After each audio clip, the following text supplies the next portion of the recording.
Welcome back to Clarity with David Prosper, the podcast where we help you trade confusion for clarity and help you live by design and not default. Today, I'm joined by Natalia Fomichenko, a transformational coach, a career coach, a speaker, and the founder of Authentic Career Path and Authentic Confidence, two programs helping high achievers break free from burnout, perfectionism, and self-doubt. Natalia's mission is deeply personal to help ambitious professionals realign their true selves, and rebuild confidence from within and design lives that feel good on the inside as they look on the outside. Natalia, welcome to the show. Hi, David. Thank you for having me and thank you for this wonderful introduction. Awesome. The honor is mine. So I am curious, you've had a successful corporate career before becoming a coach. What was the moment that made you question the path that you were on? Well, the moment I realized that successful was more on the outside than it was on the inside. So, on the outside, I had a very prestigious career in management consulting, international career. I was based in the Middle East. I was advising big corporations and governments in there on their strategies. And it all sounded very, very cool. But inside me, there was something missing.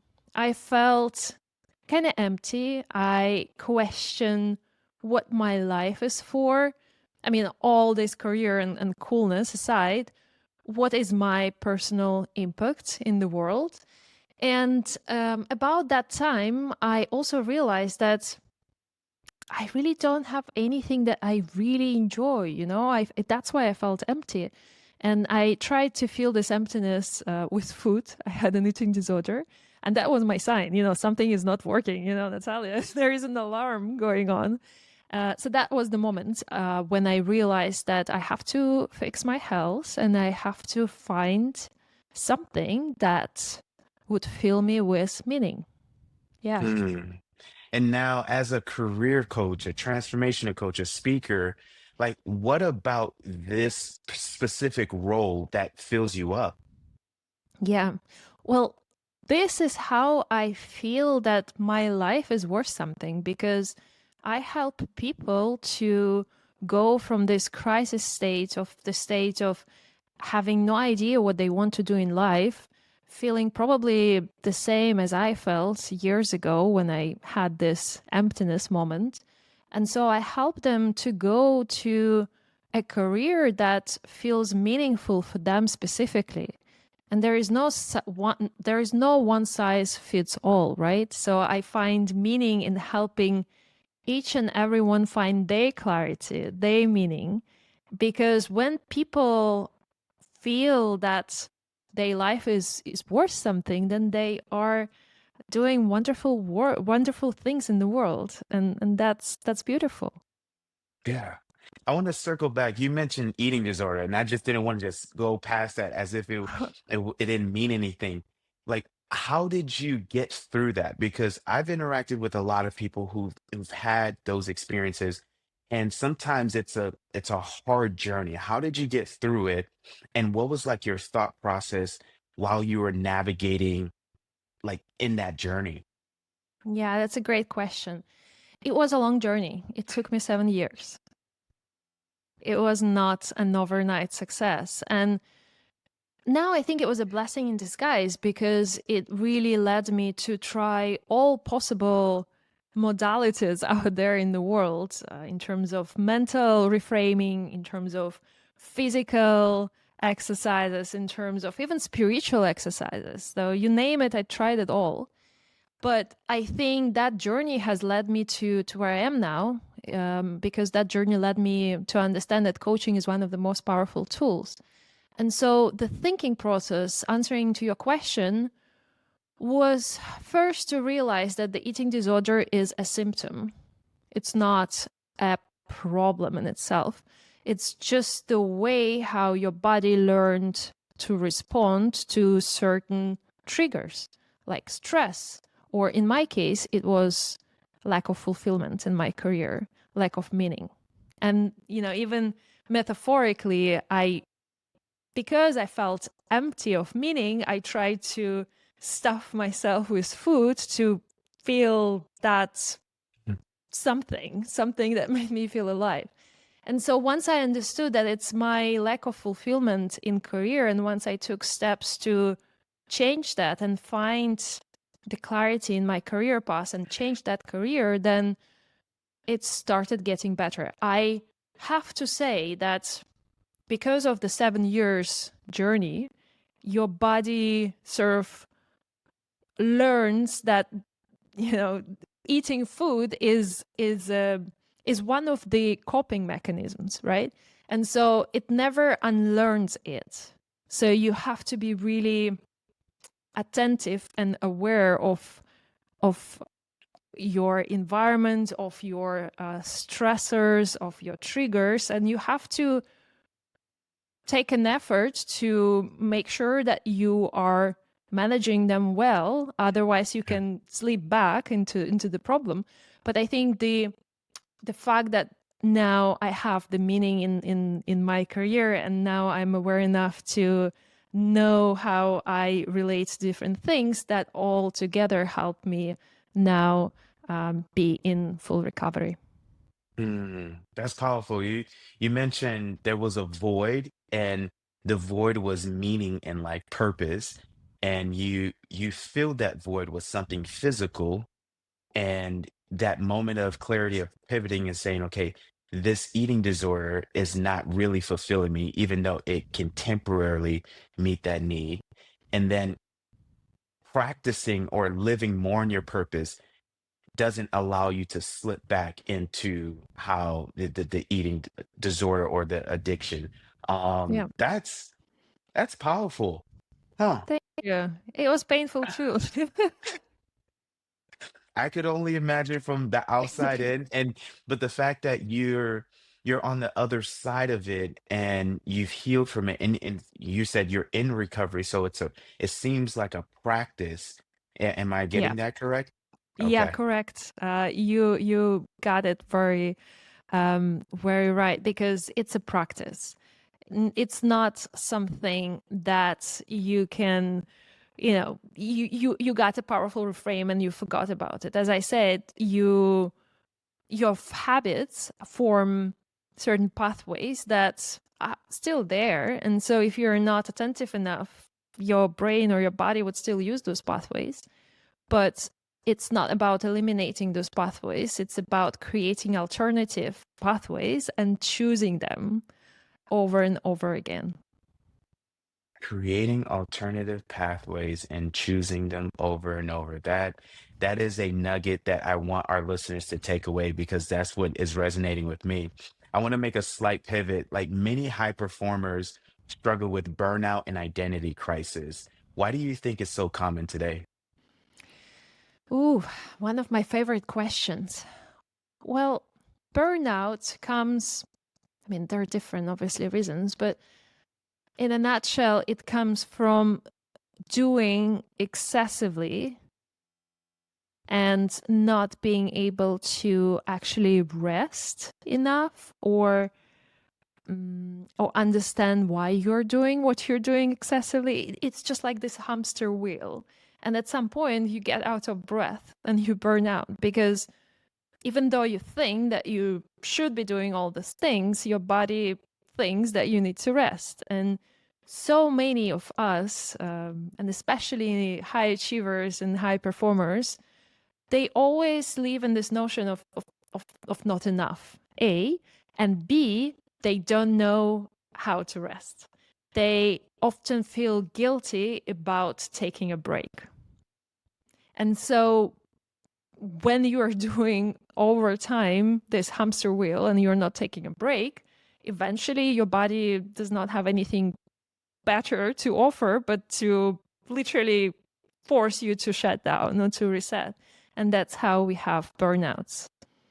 So in fact, break is very, very powerful time to recharge and reset if you're actually able to enjoy that break fully and not feel guilty about that. So how do you? Because I'm in the U.S., and I've seen a video on TikTok, and it was talking about the U.S. versus other countries and how other countries like really take breaks and they enjoy the holidays as they call the vacation. And here in the US, we talk about PTOs and we don't practice breaks. Like we leave, go on vacation, but we're still thinking about that job. How does one get present and really resting, from Yeah, your opinion? that's a practice. First of all, you have to know what gives you pleasure and joy while resting. Because if you don't, then you take a break and you're like, okay, what am I going to do now? Why am I sitting? I could do all these important things now instead of sitting and resting. And so you start nagging yourself. So first of all, you have to know what it is that makes you joy. Second of all, you have to switch from mental processing into more present processing. And I explain what I mean by now. When we are stressed and when we are at work, when we are our most productive selves, we are constantly processing either, the future, like what do we need to do to improve, what do we need to do to move forward, or the past, how do I avoid the mistakes, how do we not, how do we not repeat the stuff that we don't want to repeat from the past. So we are constantly processing. In order to take a break from this mental processing, you have to switch to the body and to the present. And so an easier way would be to do something with your hands, be that cooking, gardening, cleaning. Everybody has their thing. The problem is that sometimes people feel that, oh, if I'm cooking, I'm just wasting time, so let me listen to a podcast while cooking. But it actually completely diminishes the purpose because it still engages your mental processing. Of course, if you are more advanced at practicing presence, you can do nothing and just be present through meditation, and you sit there and you allow your thoughts to be gone, and you're just focusing on the present moment, on sensations. But not everybody is as advanced because we often don't have time to practice, and it only comes through practice. And so the first step would be to just do something with your hands that does not require your mental processing capability, and notice what your sensory notice what you feel, the sensory information that you're getting, what you see, what you touch, what you smell, and build this as a practice. And as you start doing it on a regular basis, because again, no sustained success comes from cooking once a month and forgetting about it. It has to be an intentional practice. Then you'll start noticing that, oh, I actually feel a change. I feel that it resets me. And those could be very simple, small things. It could be just sipping coffee on the balcony in the morning, allowing yourself a space to not think about what's next, what are you going to do on the weekend, etc.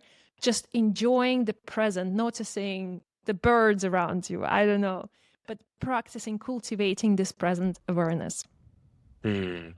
He said, find the things that bring you joy and using our hands and practicing our senses. Because like I asked, like, how can you get present? In the metaphor you use or the example is we can start cooking and change the way we're processing things. So turn off our mental processing and focus more on our sensory processing, noticing the birds, taking a sip of coffee, and meditating. The more advanced we are, that's really practical. I want to dive in a little bit more on authenticity and Yeah. confidence.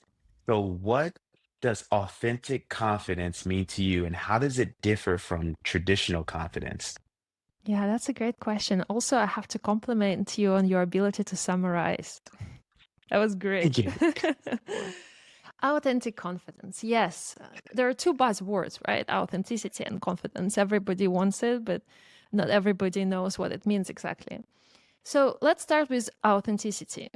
To me, authenticity is being able to allow yourself to show up as you are. And as you are means imperfect, because there is, I will break it to you, but there is no single human, not single perfect human being. We all have our flaws, and we all have our strengths, and the combination of those is what makes us so perfectly imperfect. And so the more you lean into both perfections and imperfections, strengths and weaknesses, achievements and vulnerabilities, the more authentic you come across. Because only in this way we can come across as a whole person with goods and bads. And only by coming out as a whole person, we can build this rapport with other people because they see themselves in us. Because again, we are all imperfect. So if I come to a networking event, let's say, and I say, well, I was a successful management consultant and now I build a very successful coaching practice and I earn lots of money and, my life is cool. I mean, I don't think it will build much of the rapport, It just doesn't sound authentic. There must be something in her life that, is not as great. And so, but when I say, well, look, I actually, was on this journey of, overcoming an eating disorder. And sometimes, even now, when I'm super, super stressed, I can actually catch myself eating some food. I mean, granted that I don't go into the episodes like I did for like months of, circles of eating and hating myself for that. And I quickly snap out of it. And it only happens very rarely, but it still does happen, and it makes me a human. And yes, I'm a good coach, but I am still a human being and I still sometimes have my challenges. And so that builds more relatability because we all have our challenges. And so that's what authenticity is about. And confidence is about, again, allowing yourself to own that, allowing yourself to be upfront. Yes, I do have certain achievements, but I do have certain weaknesses. How about you? And that's what confidence is, in my opinion. Mhm. That's an interesting way of looking at things. You said authenticity is showing up as you, and showing up as you is leaning in both your strengths and your weaknesses, your flaws and your gifts. And being comfortable in using confidence is being comfortable to say, here are my strengths and weaknesses. How about yours? And you're talking about relatability and connection. So, like, I'm curious if you said there's no perfect person, and our flaws and our strengths make us imperfectly perfect or perfectly imperfect. Uh, how does perfectionism and people pleasing like sabotage clarity? Because even though we know that intellectually, a lot of us still have perfectionism and people pleasing. So, like, how do you see it impacting how we show up as leaders and even as business owners? Yeah, and that's a great question, and it's a burden because, as you said, we all know intellectually that perfection is not possible, yet we are striving for that. I think there is a fine line between making sure you can do your best, but also being very aware of your resource and of your opportunities and allowing this space to make a mistake. Because if we do not allow ourselves to make mistakes, then there is no learning. There is no learning. Learning only happens experientially. There could be some knowledge, but if you really want to get wisdom, wisdom is knowledge and experience. And so experience is only possible by trying things. And by definition, if you're trying something that you haven't tried before, you have to make mistakes. Like it's impossible not to. And so if your focus is growth, then you understand that perfection is what slows down growth. So you're basically doing a disservice to yourself by striving to be a perfectionism. And so if you're a leader who's a perfectionist, then it becomes very toxic to work in a team like that because there is no space to make mistakes and therefore there is no space to grow. Same with people pleasing. If you think or if you don't agree with a person but then they're more senior than you and you choose to please them, you may have a short-term gratification. Like the person will say, well, great, John, you well done, you agreed with me. But then in the longer term, it staggers all the growth again. It staggers all the change, and it becomes it's like if you don't eat the food in your fridge for a while, it goes bad. And so, yes, you can please the fridge by not removing the food for a while. But at the end of the day, it's not going to be that pleasing, neither for you nor for the fridge, because neither you nor your manager grows from that. And so another way to look at it is like, I know that not people pleasing is kind of difficult, but by agreeing to something that you don't want to agree, you're not only betraying your own inner values, but you are also doing a disservice to that person, because you are robbing them from the opportunity to take a lesson, to learn a lesson, and therefore to grow. And so it becomes a lose-lose decision. And ideally, we want to strive for win-win decisions, even if they are not as easy to take in the moment. Hmm. That was an interesting analogy with the fridge and the food. It will stick with me forever. It's pleasing to the fridge if you don't take the food, but it won't be pleasing long term. So that stuck with me when it comes to like how we interact with other managers and leaders. And what I'm hearing like underneath all of this is like there's a mechanism of vulnerability of staying identifying, addressing something. I'm curious, like, what's your stance on vulnerability? And do you feel that it's important for leaders, coaches, and people to practice that? Yeah, I think vulnerability is an essential part of authenticity. Authenticity is not possible without vulnerability. Because as I Hmm. said, authenticity is embracing both the flows and the gifts. And so vulnerability is, it's more like on the flow side, or something that is not as strong. But only that makes us human, relatable, and inspirational. Because if we are sharing, and again, there is a fine line. I'm not talking about oversharing and saying, oh, look, I'm weak in this and that and that and that. It works both way, right? It needs to be balanced. But by sharing something that you weren't as strong at, and sharing then what sort of action and what sort of change it made you do, or inspired to do, you facilitate this growth around you, because people can relate to that, and that inspires them to also make those changes, or it inspires them to address their situation in a similar way. Like, for example, I don't really like to talk about my eating disorder. I think it makes me weak.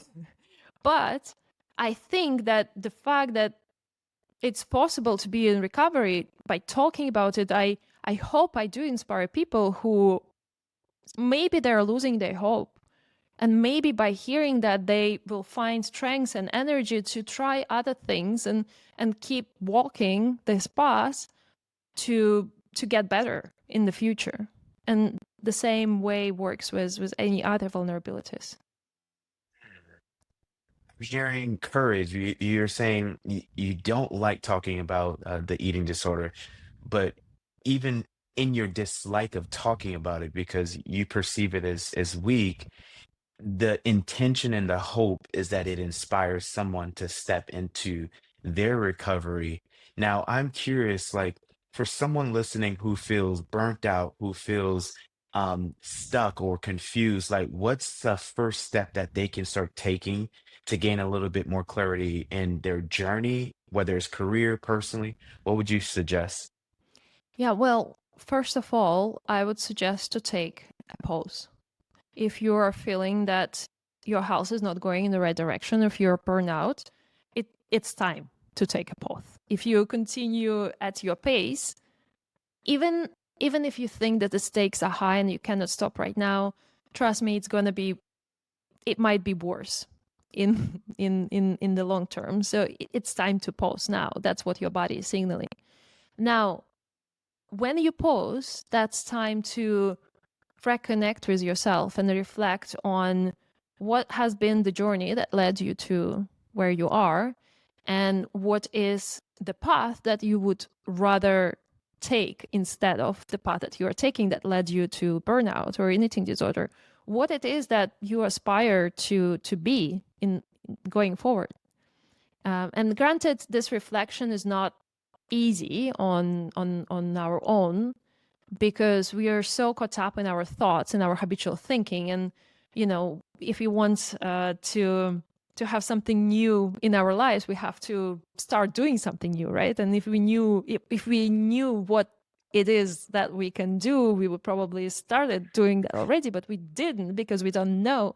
And that's why working with a coach could be helpful, because a coach acts as a mirror of what's going on inside of you and points to your blind spots.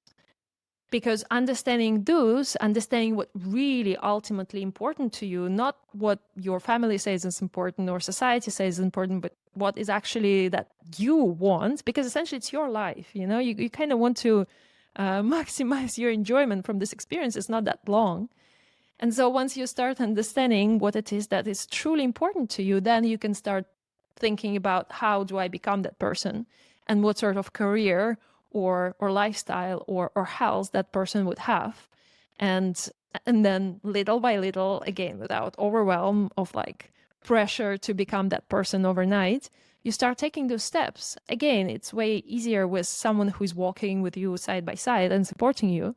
And then one step at a time, you become that person. Mm, that's powerful.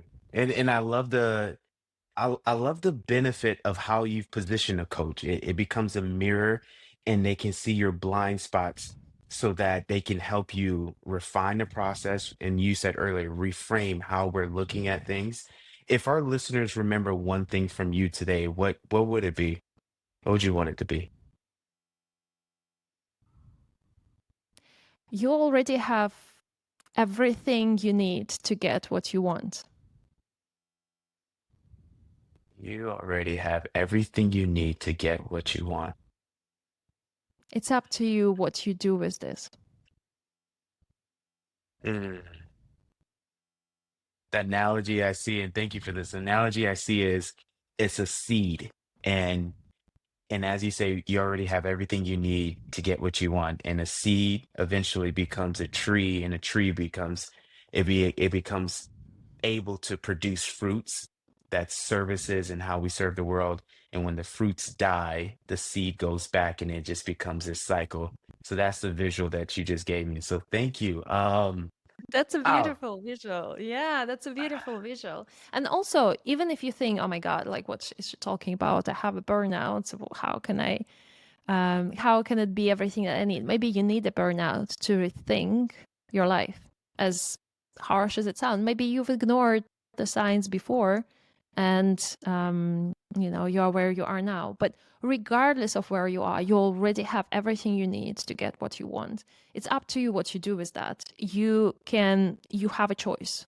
Um, no matter how difficult the situation is, the most difficult thing that we cannot do nothing with is just one thing, which is death. And so as long as you are alive, you have a choice. And if you are struggling to do that on your own, there is lots of support available. And I want you to know that. dang. That's powerful. And if our listeners want to get connected with you, where can they get connected with you? Yes, you can connect with me on my LinkedIn, Natalia Fomichenko, on my Instagram, Nati Fomichenko, and my email, Natalia at nataliafomichenko.com. Oh, there is also a Ah, website, which is nataliafomichenko.com. Not surprising. yes. Natalia, thank you so much for reminding us that clarity isn't just about what we do, it's about who we're becoming. And for those listeners, connect with Natalia on LinkedIn and all the platforms, and it's going to be in the show notes. And remember that her authentic career path and authentic confidence are two powerful guides to help anyone rediscover and realign what success is with themselves. And remember, burnout isn't a badge of honor. True clarity starts when we stop performing and start being. Until next time, live by design and not default. Thank you. Thank you, David. Thank you, David, for having me. Thank you.